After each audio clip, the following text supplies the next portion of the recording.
Welcome to this afternoon's program, and thank you for joining us. I'm Lauren Swartz, the President and CEO of the World Affairs Council of Philadelphia, and we're excited to be hosting another season of speaker events for the World Affairs Council of Philadelphia. For over 70 years, we have been bringing to our community fresh and nonpartisan civil discourse on the critical issues affecting the world and our home. Our reach has expanded, of course, to virtual audiences across the country throughout this pandemic. And we thank you for joining us from your home, your dorm rooms, your cars, offices, and wherever you may be right now. We do hope to see you in person and reignite our one-on-one connection with our audience members and our speakers in the future. But in the meantime, the Council remains committed to unique and thought-provoking and informative discussions like tonight's. I'd like to offer a special welcome to the students and teachers who participate in the Council's education programs throughout the entire year. We work with over 2,500 youth across 85 schools annually as the leading provider of foreign affairs and international education across this region. These students are not just the leaders of our future, but they are also the leaders of today, and they're eager to learn about the world. If you have any technical issues during the program or you'd like to send questions for our speaker, please use the chat or questions function in your application, and the Council's Vice President of Programs, Haley Boyle, will help you behind the scenes. And we'll open with our first question later on from Liz Sweeney, a senior student at St. Joseph's University here in Philadelphia. And she's one of the Council's Global Smarts mentors working with Cook-Wissahickon Elementary School this spring. In Liz's role as a student mentor, she's working closely with a team of middle school students who are planning to compete in our junior Model UN this spring. Definitely diplomats in the making, and we're glad Liz can join us tonight. Following Liz's question, we'll get to as many of your audience questions as possible. So please keep them coming in the chat and Q&A function on your Zoom application. And now I'd like to briefly introduce tonight's guest. We are delighted to welcome Augusto Lopez-Claros, an international economist with over 30 years of experience in global organizations, including most recently at the World Bank. For the 2018-2019 academic years, Augusto Lopez-Claros was on leave from the World Bank as a senior fellow at the Edmund Walsh School of Foreign Service at Georgetown University. From 2011 to 2017, he was the director of the Global Indicators Group at the unit leading the bank's research and analytical work. He is also the author of the book Global Governance and the Emergence of Global Institutions for the 21st Century, which we'll hear a bit about this afternoon. We'll start with some brief opening remarks and then start the discussion with you. Augusto, welcome.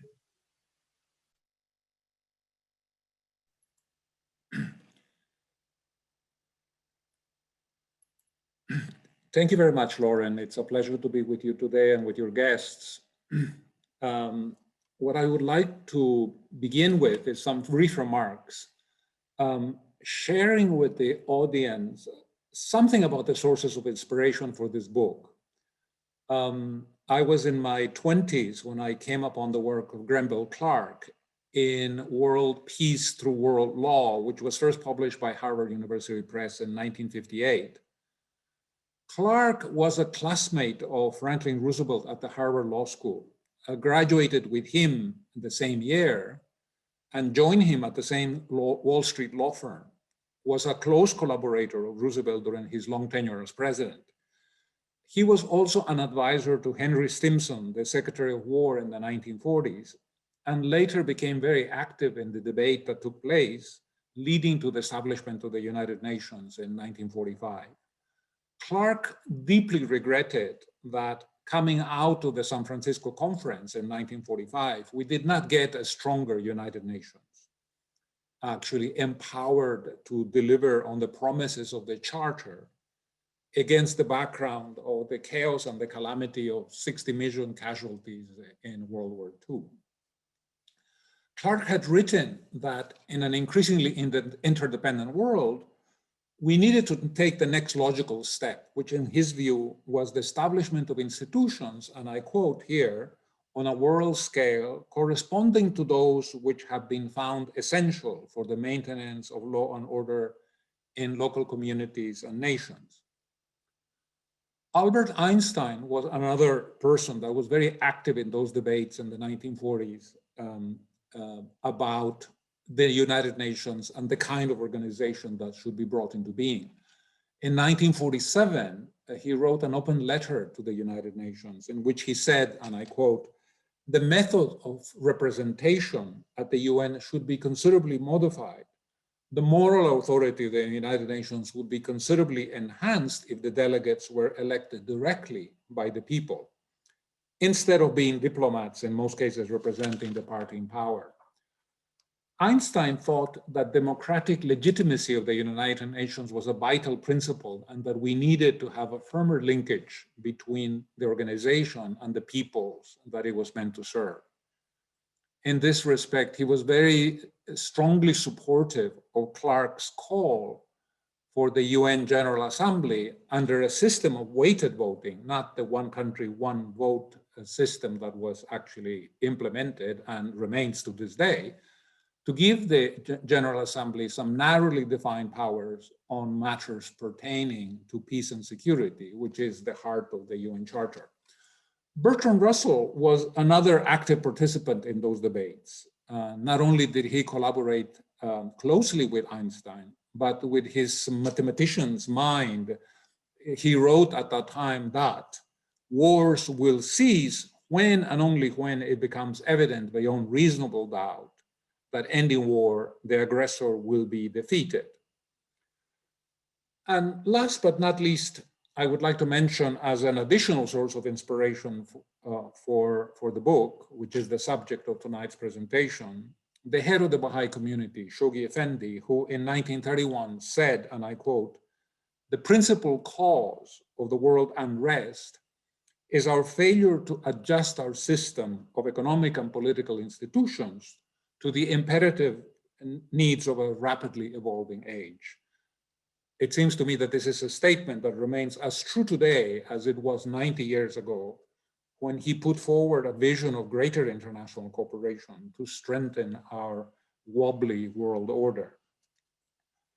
All of these statements by these renowned thinkers highlight one of the fundamental ironies of our age. In the last 75 years, the world has changed beyond recognition. Some of these changes have been linked to the swift expansion of connectivity and complexity brought about by rapid technological and scientific innovations. Others have been in response to rapid population growth and the associated expansion of the global economy. Although these forces or processes have contributed to rising living standards and reductions in extreme poverty, they have also delivered a host of other problems, such as climate change and its many ramifications, nuclear proliferation, widening income disparities, a vulnerable global financial system, precarious health systems, such as has been shown by COVID-19 all over the world, just to name a few. Indeed, the institutions that we have are struggling to cope with the challenges of an increasingly interconnected and interdependent world, because they have indeed largely failed to adapt to the needs of our rapidly evolving age. The consequence of this is that major planetary issues are being neglected, and we are risking being overwhelmed by a broad range of problems, the solutions to which require effective problem-solving mechanisms and institutions, which we don't have today. In the book, Global Governance and the Emergence of Global Institutions for the 21st Century, which was published in 2020 by Cambridge University Press, my co-authors, Arthur Dahl and Maya Groff, and I argue that the time is ripe today to think creatively and proactively about modernizing the current UN-based global order. We need to strengthen our political and institutional structures so that our societies will be better able to cope with the kind of destabilizing shocks which have now become the new normal, such as COVID-19. Our current global order, the system that we have, which came out of 1945 and the end of World War II with the creation of the United Nations, has few credible defenders.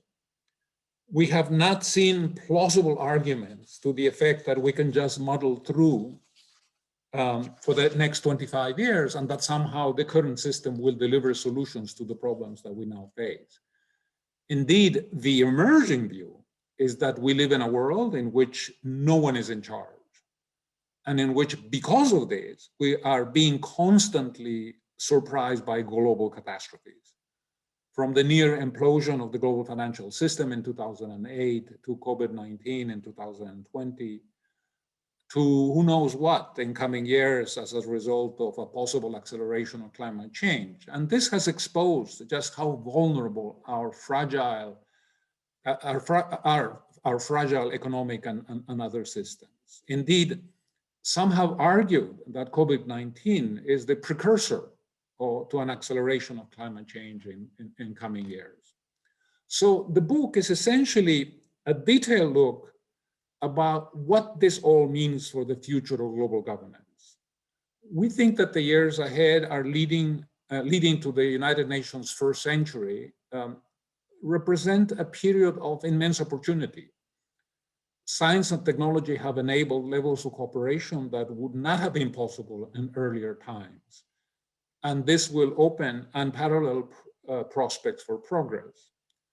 In the book, we argue that we must arise to the challenge of these opportunities, because not doing so will put at risk our future and the future of our children.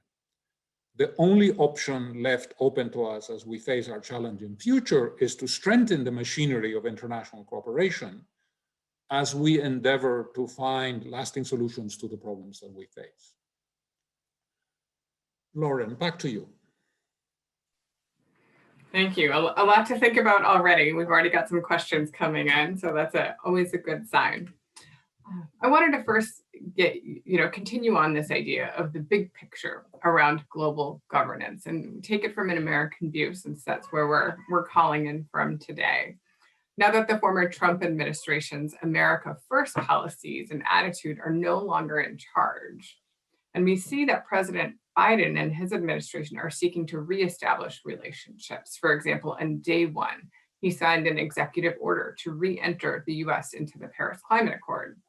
How do you see the United States' role in multilateral agreements and institutions moving forward?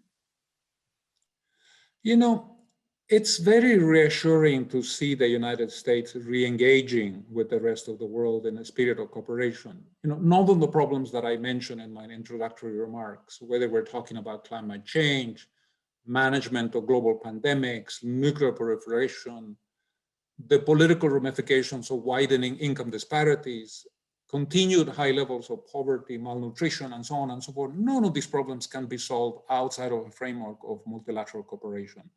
And the role of the United States will continue to be critical, not only because of the size of its economy, but also because historically the United States has been a beacon for democracy, for human rights and the rule of law. And lasting solutions to the above problems, which I have just mentioned, need to be anchored on respect for international law, upholding of fundamental human rights, adherence to treaties and agreements, and so on. In other words, the kind of moral framework which is defined by the UN Charter, which the United States was instrumental in 1945 in putting at the center of a new global order. Now, having said this, we have to accept that the world has changed dramatically in the last several decades. And this requires or will impose special challenges for the new US administration. And let me give you just very briefly sort of a list of 4 or 5 factors which I think sort of highlight the kind of transformation which has taken place in recent decades. One of them is huge shifts in economic and political power. Let me just give you a couple of very telling statistics. If you go back to the year 2000 and you ask yourselves, what share of the global economy was accounted for by the advanced economies? This is United States, Canada, Japan, the European Union, the members of the OECD essentially. That was 57%. Back in 2000, these countries accounted for 57% of the world economy. According to the latest forecast of the IMF, by 2024, they will account for 37% of the total output growth. China's share has gone from 7% in 2000 to 21% by 2024. Right? So this is a huge tectonic shift in the distribution of economic and political power in the world. And this needs to be internalized by the new administration. Second factor is the slowdown of globalization. If you look at the data on, for instance, the growth of international trade, which is a good proxy for globalization, in the period between 1994 and 2008, so that's a 16-year period, world trade expanded at twice the rate of GDP. Today, it's basically about the same rate as GDP. In other words, there has been a substantial slowdown of international trade in the past decade.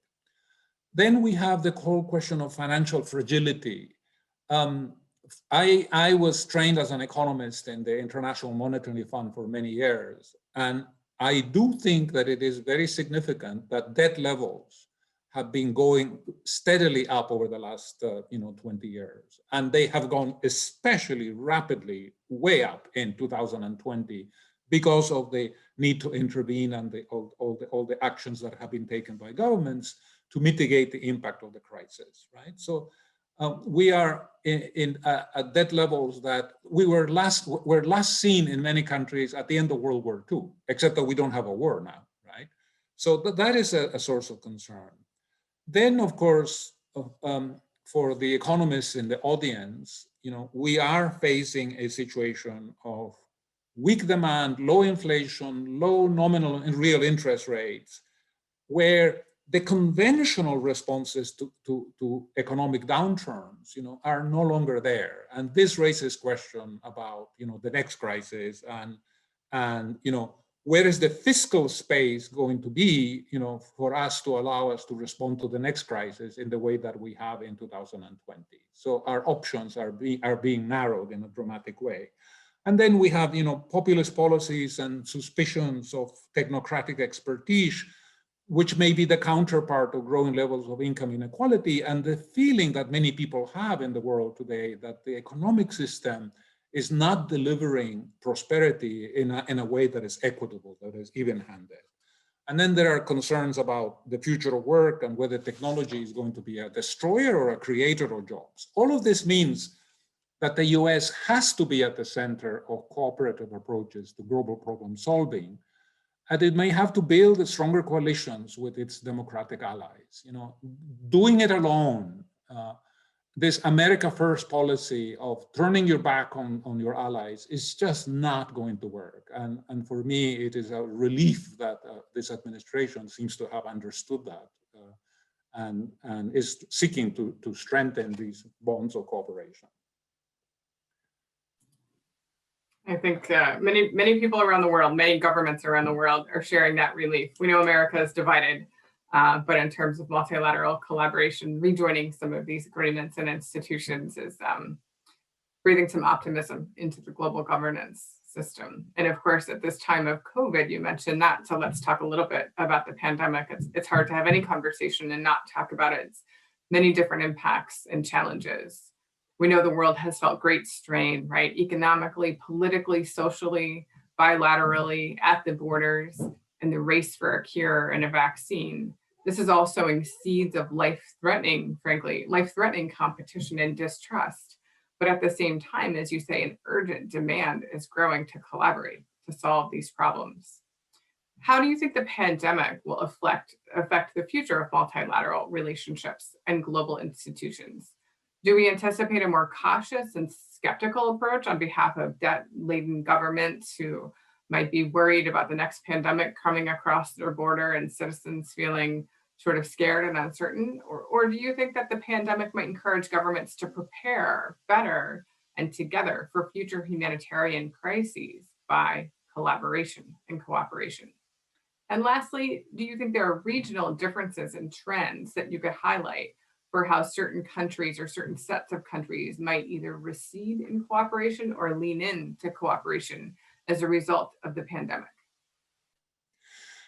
I think that the answer to your question is very much a function of how we internalize the lessons of COVID-19 in literally in the next year or two. And so let me briefly comment on what I think are some of the sort of vital, important lessons that to come out of 2020, and then go directly to answer your question. I think that one important lesson is that what I would call we need to restore public spending priorities. Let me explain.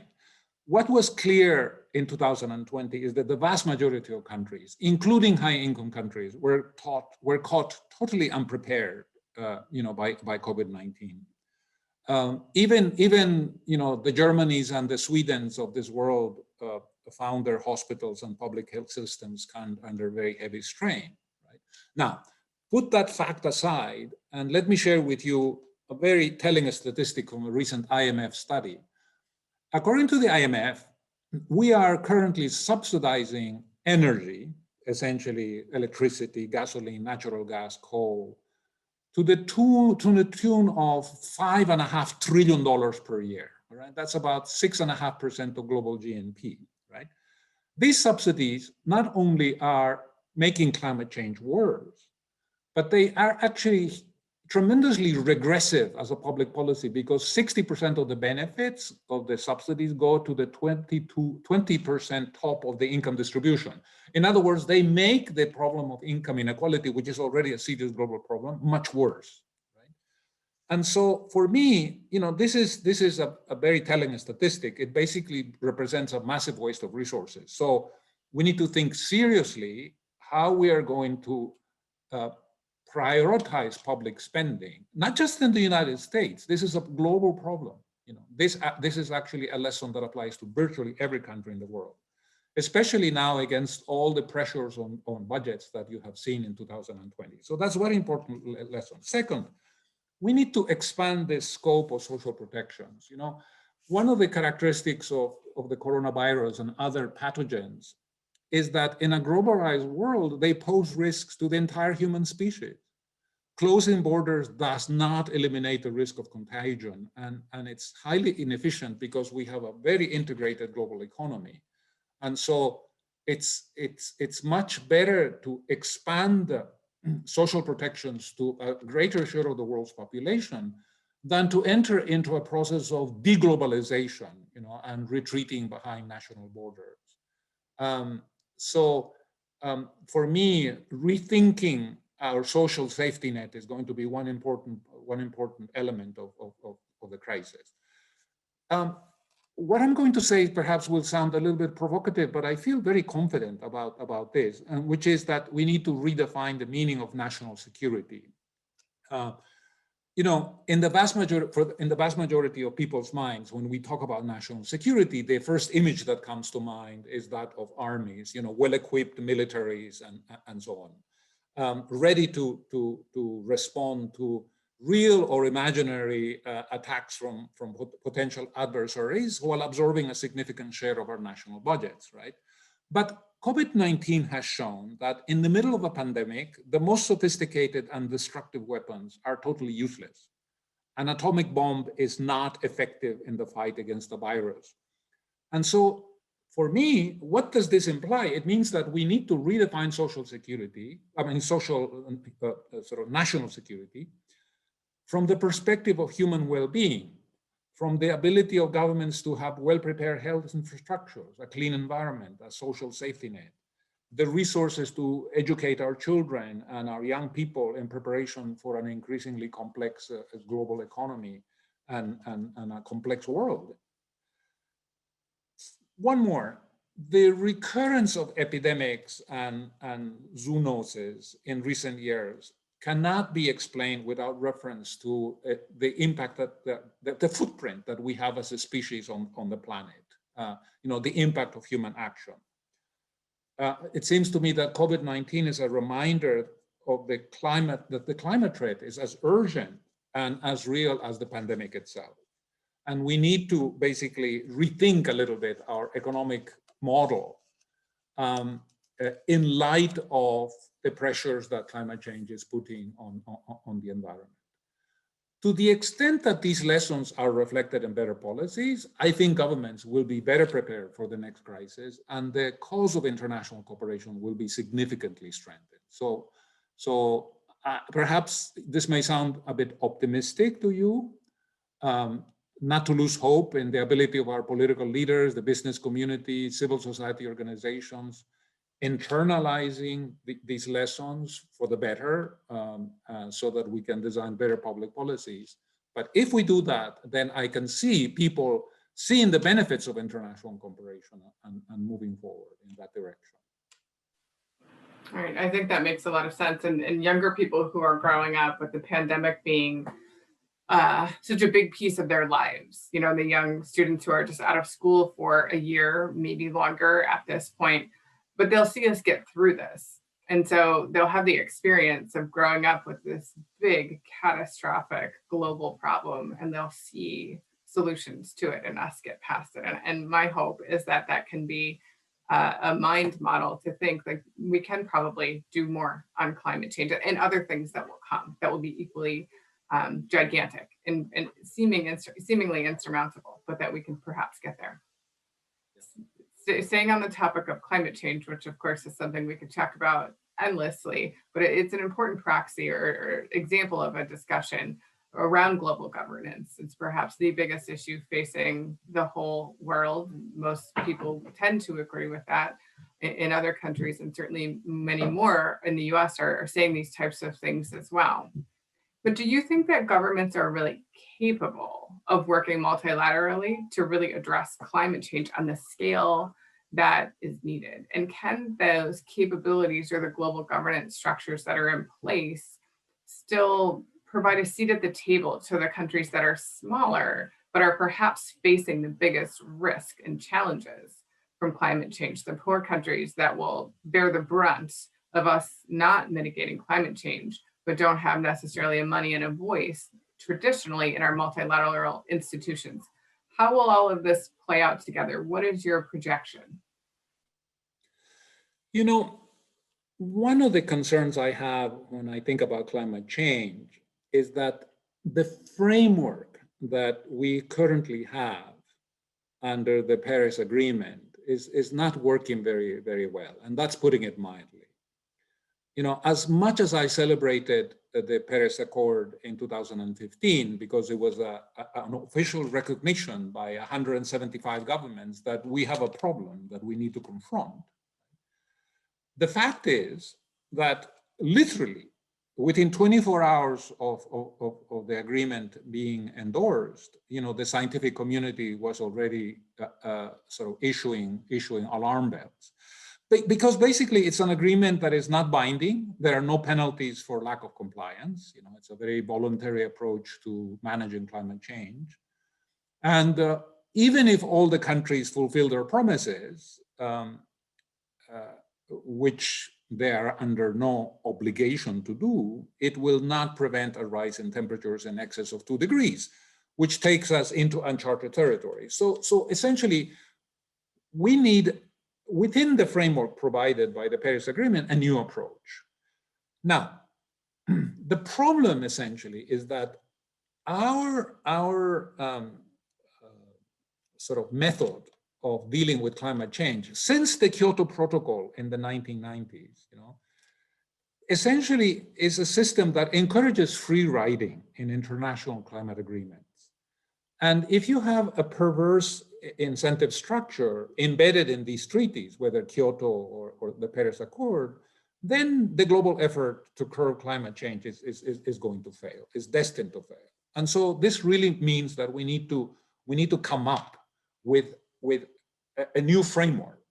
Use the Paris Agreement as the sort of overriding framework, but strengthen it in significant ways. And I'd just like to comment a little bit on what might be some of these things.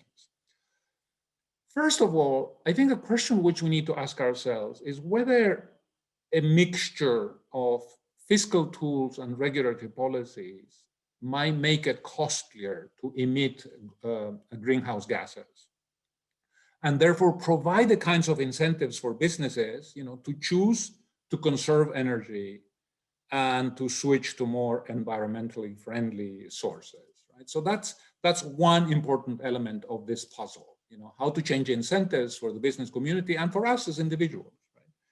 Now, the IMF has come up with a study in last year in 2020, which I think is very insightful.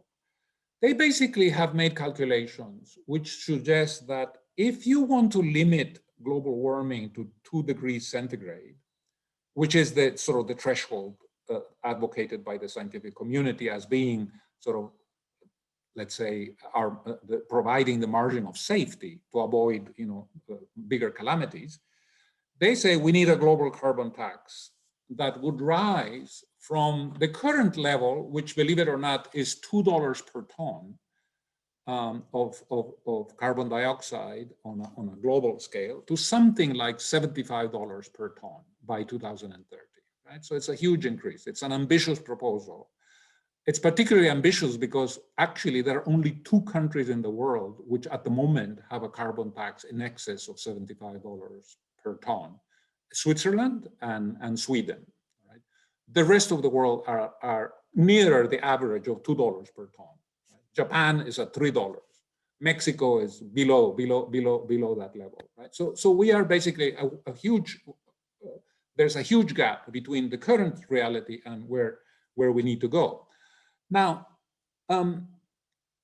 one of the sort of the silver lining in this otherwise complicated picture is that if you do introduce a carbon tax on a global scale, then again, I am quoting the IMF report, you collect significant levels of revenue, something like between 1.5% and 2% of GDP on a global scale. And for some countries like Russia, Saudi Arabia, India, China, some of the big population centers, some of the largest members of the G20, the revenue collected is more like 2.5% to 4.5% of GDP. And why is this important? Because it potentially releases vast resources for promoting socially and economically desirable objectives. With these resources at hand, not only are we changing the incentives in the economy, not only are we making it more costly for the business community and all of us to emit global greenhouse gases, and therefore providing incentives for changing our behaviors, but also we are tapping into resources which we can use to improve our creaky public health infrastructures ahead of the next pandemic. We can more effectively deal with the problem of income inequality. So many people are being left behind. 46% of the world's population lives on less than $5.50 per day. A very prominent American economist, Nancy Birdsall, says that people who live under $5.50 struggle to make ends meet. And that's half of the world's population. So we have a serious problem. So it seems to me and one more thing, the IMF study, this is interesting. The IMF study says that if we move the carbon tax from $2 to $75 by 2030, we are going to avoid 725,000 premature deaths that come as a result of the fact that at very low levels of taxation, we have, of course, environmental problems. We have people who die prematurely because of pollution and so on, right? So with a cleaner environment that would come as a result, we're actually going to save more people than are going to perish as a result of COVID-19, which is an interesting fact in and of itself, right? So for me, if we rethink our approach to climate change, then I think we can begin to talk about some of the other questions that you have raised, which is, for instance, how do we make sure that the costs of implementing these policies are equitably distributed? How do we make sure that we still create enough room in our economy, for rapid economic growth in Africa and in very low income countries, because they need to grow, because they still have very high levels of poverty, malnutrition, illiteracy, and so on. But if we don't change the framework, if we don't introduce these kinds of reforms, then basically there is no debate to be had because we don't have the resources to do so. A lot to think about. All right, and in keeping with things that are a lot to think about, we've got some questions on climate change from the audience, so we'll come back to that. But let's take a look at global security. In this ever-progressing and technologically advancing world, it's been some time since we've fought wars only on the ground, as we think of them in the past. Conflicts we know are now waged by many other means, like cyber attacks or the use of drones and unarmed and unmanned vehicles, biological and chemical warfare, and threats to infrastructure, things like electricity grids and internet and water sources, are all increasingly more common. And these threats, as we know, are not only taking place between two countries, but they're also occurring at the direction of non-state actors internally within their own region or territory and across borders in stealthy ways that we don't always detect or know who the attacker is. At times, these conflicts are borderless, and they do require a multinational approach. As the world continues to advance, new ways to wage war will continue to emerge as well. How do we contend with these threats, and how do we ensure global security further into the 21st century? Are there key institutions that you think of or solutions that are best seated to promote peace and safety? This is perhaps the most important question of the evening, Lauren.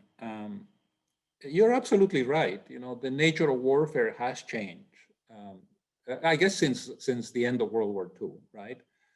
First, it changed with the arrival of nuclear weapons, because obviously the vastly enhanced power for destruction on a global scale, right? For the first time in 1945, after Hiroshima and Nagasaki, we confronted the possibility of the extinction of human life.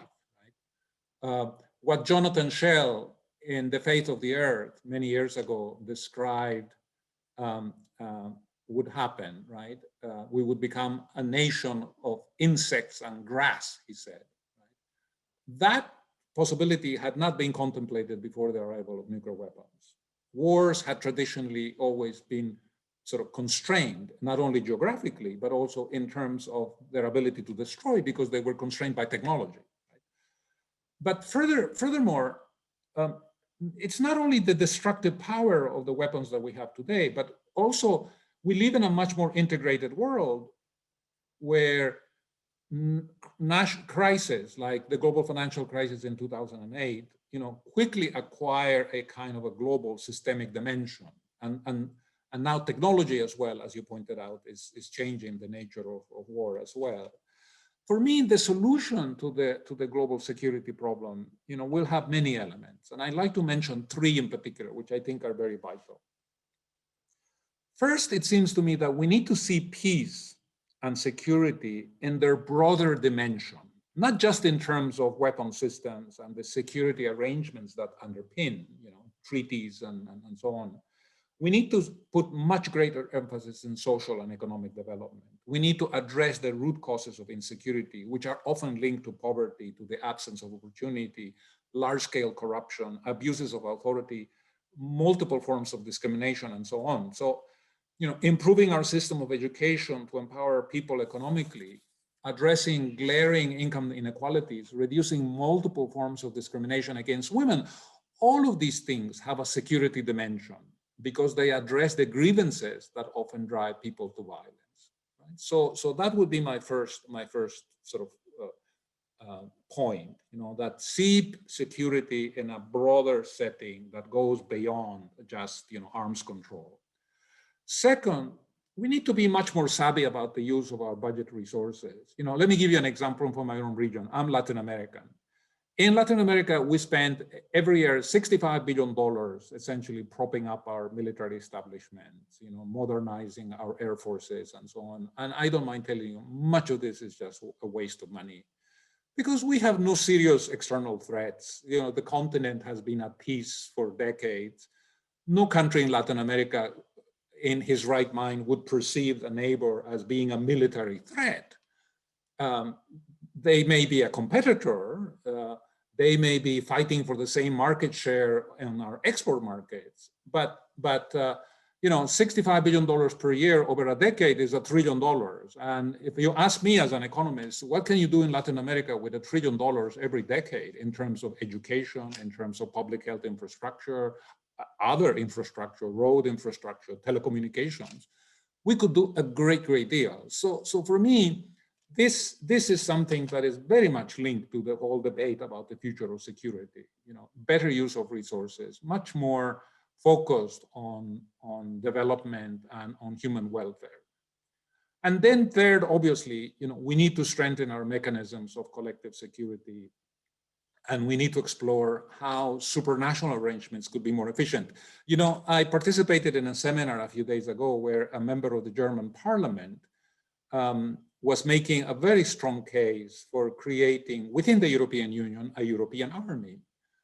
And his argument was one of efficiency. He was basically saying, at the moment, we have 27 armies, 27 air forces, 27 different command structures for a continent or a union that is otherwise fully integrated on many other aspects, right?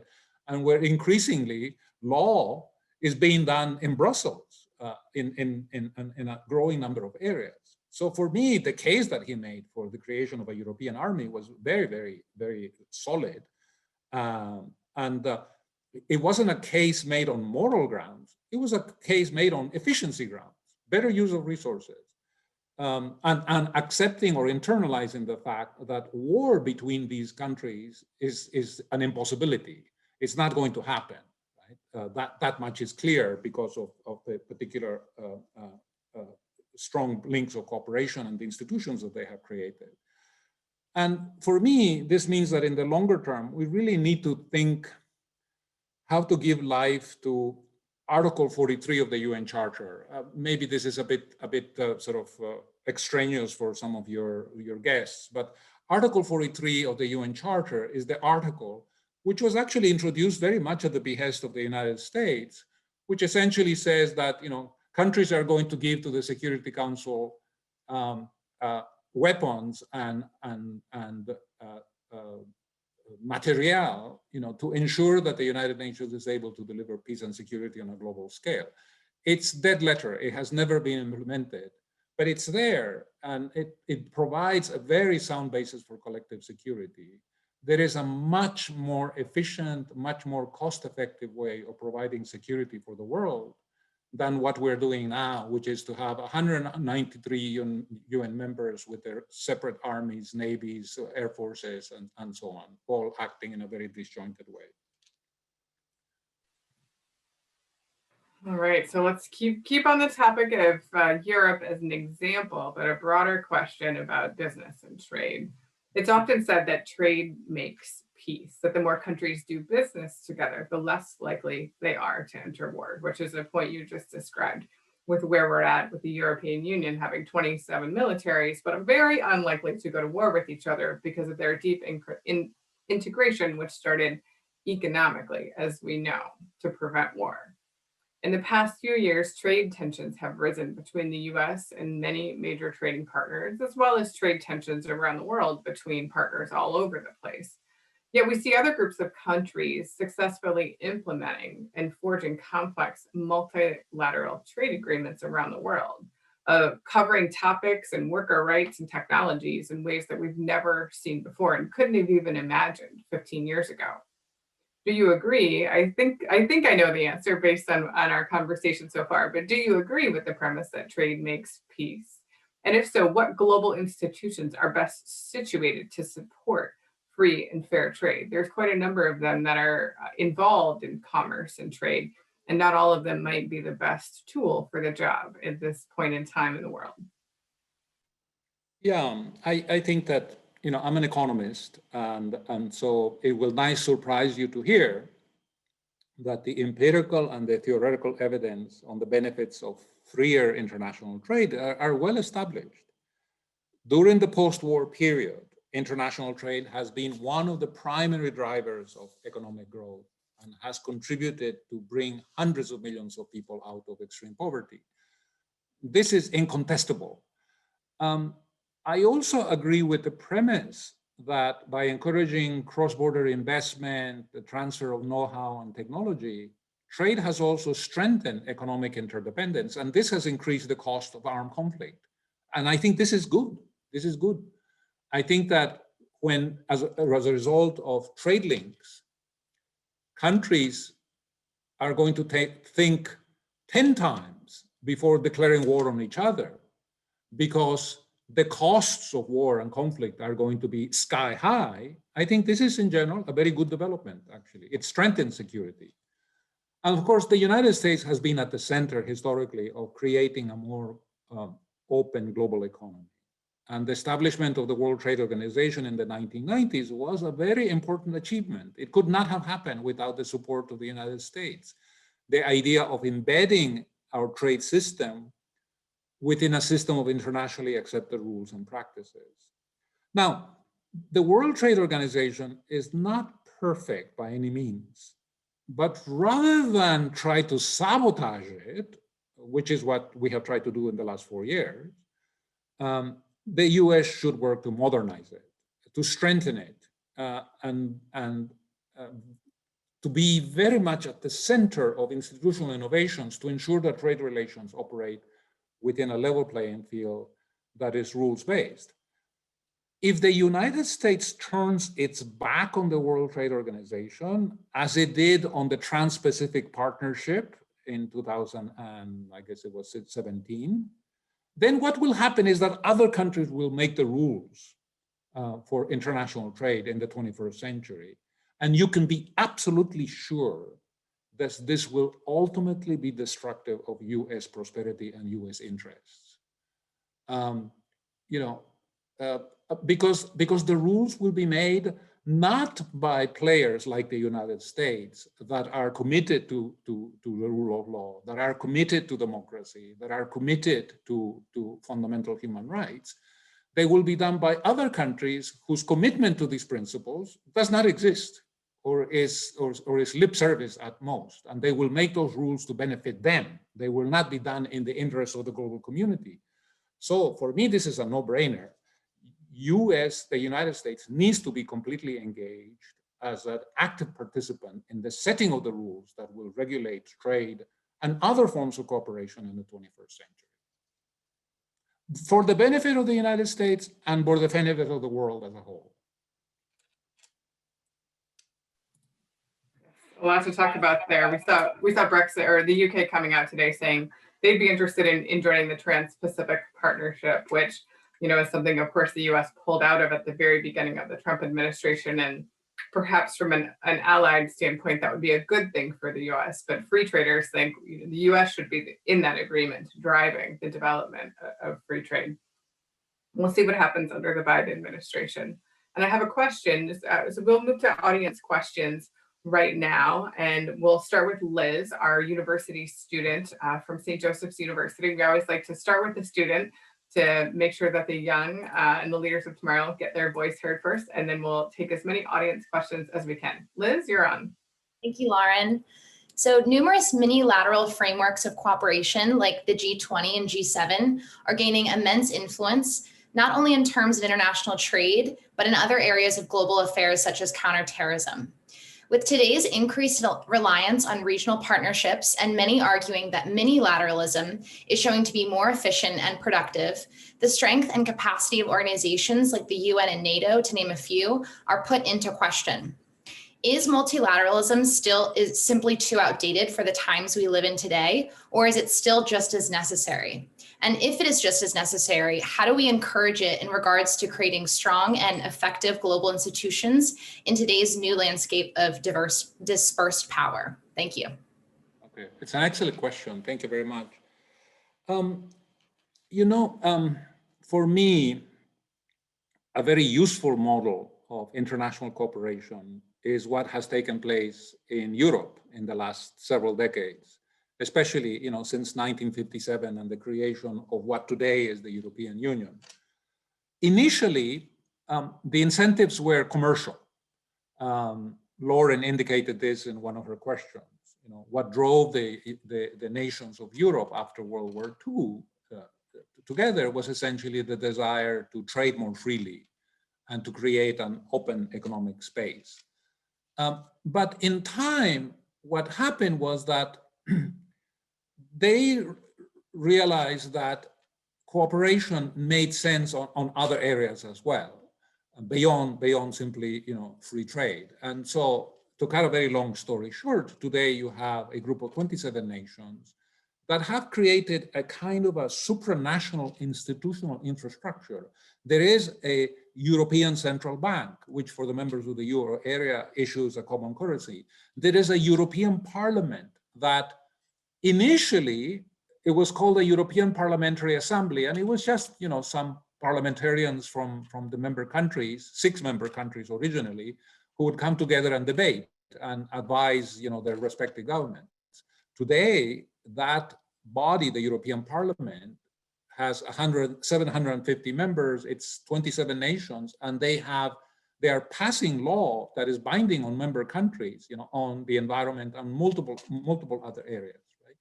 So for me, the success of the European experiment is actually a function of this institutional infrastructure which they have created. Right? That is unique. The G7, the G20, other sort of cooperative arrangements don't have that institutional infrastructure yet. And to me, that is the next stage.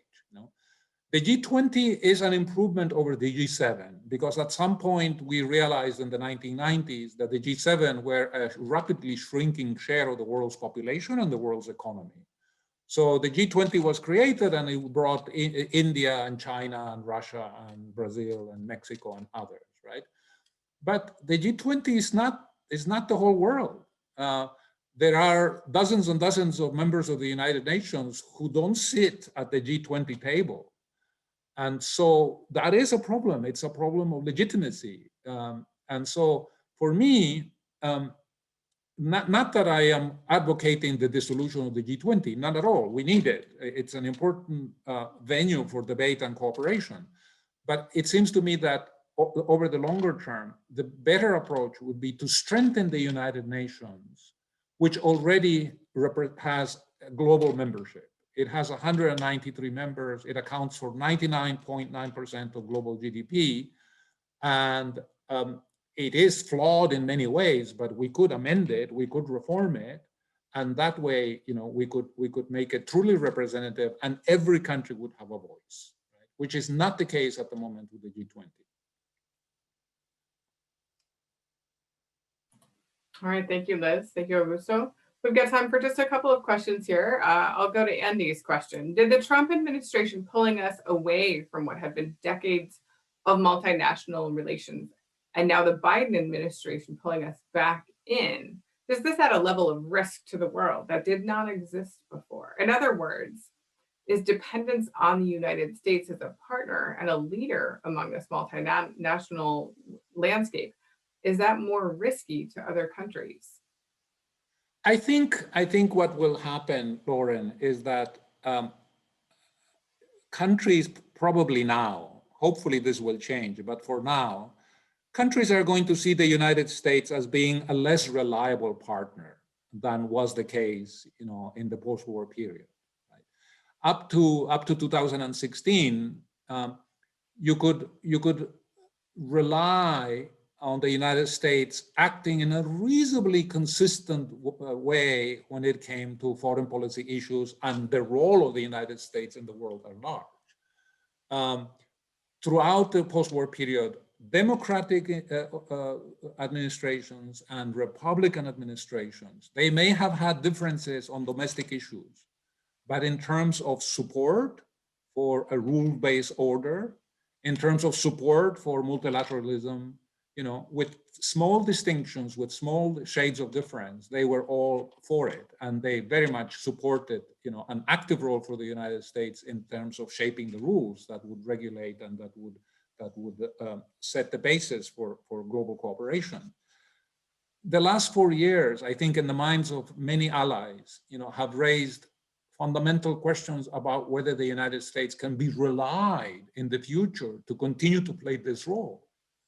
And for that reason, you see increasingly the Europeans, for instance, thinking and speaking now openly about whether they can depend, on the security guarantees of the United States. And so I think the US, in a sense, has lost some credibility. Think about democracy, right? The United States had the luxury of going around the world with 200 years of democratically elected governments and peaceful transfers of power, right? Go around the world, and I don't want to put it and say lecture, but at least they could speak with some credibility, right, on democracy and on the value of democracy and on the importance of accepting the will of the people and so on and so forth, right? I'm afraid that now that is going to be a very awkward act to follow, right? Because we have just seen events over the last few months which have shaken the perception in the world at large of the strength of US democracy. Hopefully, we can address this. Hopefully, it's not permanent damage. Hopefully, the Biden administration is going to retake the initiative and will do enough in the next few years so as to restore the faith of the rest of the world in the strength of US democracy. But it's not going to be easy. It's not going to be easy. It's going to be a very important challenge. Indeed. All right, we've got time for one more question. We've got a question here from Lee. He says, isn't it an idealist view of international relations dependent on the fact that all participants share that same view? If China and Russia, excuse me one second, I just lost my question. If China and Russia, as two examples, don't share the idealist worldview of positive multilateral relations, can they game the system against those that do agree it and shape things into their own worldview as a counterforce? It's a good question. I think that Russia and China, while they have their own unique approaches to sort of domestic governance, at the same time, they are in the world. They are trading with the rest of the world. They have economies which are interlinked and integrated with the rest of the global economy, and cannot afford, to not pay attention to the rules and to the treaties and to the agreements and so on. So they have themselves an incentive in working within an environment of international cooperation, of consultation, and finding areas of common interest with countries like the United States, the European Union, and so on. I think that they understand that we cannot have sort of chaos and disorder in the area of international relations. We need to have a stability, we need to have prosperity.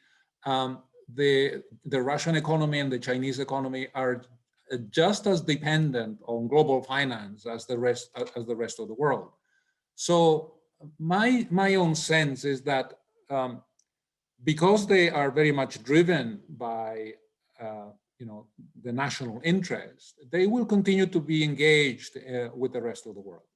Obviously, this is not something that can be said about some of the other more chaotic, smaller countries. But Russia and China in particular see themselves not only as veto-wielding members of the Security Council, but they also see themselves as important players in the global stage. And that is predicated on a certain kind of sort of civil behavior, so to speak. All right. Thank you, Augusto. That's all of the time we have today. We've got many more questions for you, but we've got to let people get back to work and back to their lives. Although I know there's so much more to talk about on this complex world and the opportunity to work multilaterally to try and solve some of these problems. We know that it won't be solved overnight, but you can count on the World Affairs Council to continue to offer these discussions and Q&A and connections to help us think through what is possible. We thank you for sharing your expertise and some positive pathways towards productive global interdependence. And thank you to our audience, including members of the World Affairs Council and new friends who are just joining us tonight for the first time. And of course, a big thank you to our sponsors who make this nonpartisan civil programming possible to bring the world to Philadelphia and to bring Philadelphia a bit closer to the world. Please do join us for upcoming programs, which are all on our website. Next week on February 11th, we'll take a deep look at the defense relationship with Canada when we have the honor of hosting the Canadian Defense Attaché to the US, General Paul Ormsby. And on February 17th, we'll host a discussion with Pennsylvania Representatives Houlihan and Fitzpatrick. Both are members of the Congressional Problem Solvers Caucus, members from opposite parties who will come here to discuss the important bipartisan policymaking happening in this most hyper-partisan era. We hope that you'll join us for that. Thank you again for being with us tonight, and good evening. Bye-bye.